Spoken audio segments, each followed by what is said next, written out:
సృష్టి ఉద్భవించిన క్షణం. విలయ తోక చుక్కల వలయం ఆ ఆదిత్య స్వరూపాన్ని ఢీకొనడానికి అంతరిక్ష ప్రళయాన్ని ప్రతిధ్వనించాయి. ఆ మహాగ్ని నుంచి మట్టి ముద్దలు నవగ్రహ రూపాలుగా అవతరించాయి. అందులో చల్లారిన ఒక మట్టి ముద్దే భూగ్రహం.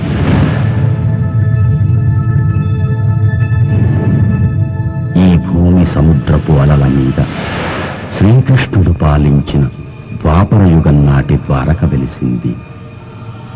భాగవతానికి భారత యుద్ధానికి అది సృష్టికర్త.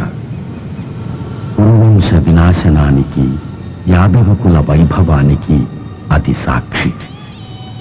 రత్నకాంతులతో రాత్రి పగలు తేడా లేకుండా వెలిగిపోయే దివ్య వైభవం ఆ ద్వారకా నగరం. చంద్రగ్రహం మీద యుగ సంధి ఆరంభమైంది.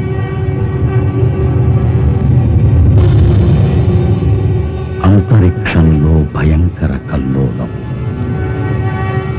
అష్టగ్రహ కూటమి విలయం.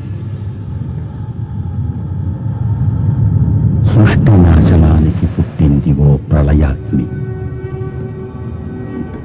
అది భూమిని నాశనం చేయడానికి దూసుకొచ్చింది. సముద్ర గర్భాన్ని అల్లకల్లోలం చేసింది.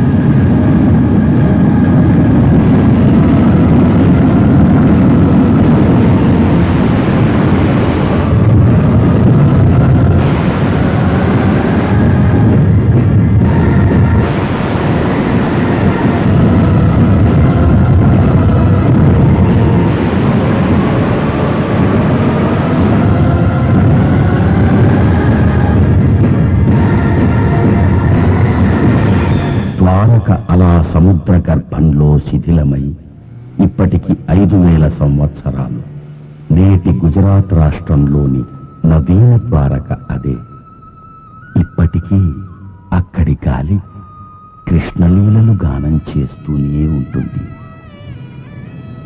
ఆ అలలు నేటికి శ్రీకృష్ణుడి సిరిముద్దు సవ్వడి సందడి చేస్తూనే ఉంటాయి. పురావస్తు పరిశోధన సముద్రంలోని ద్వారకా విశేషాలను తెలుసుకోవాలని ప్రయత్నిస్తుంది. జల సమాధిలో శిథిలమై ప్రశాంత యోగి పుంగవునిలా ఉన్న ద్వారకలో ఇంకా ఏదో అలజడి, కల్లోలం, మరో ప్రళయం. ఆ అశాంతిని ప్రశాంతం చేయడానికి వచ్చే ఆదిశక్తి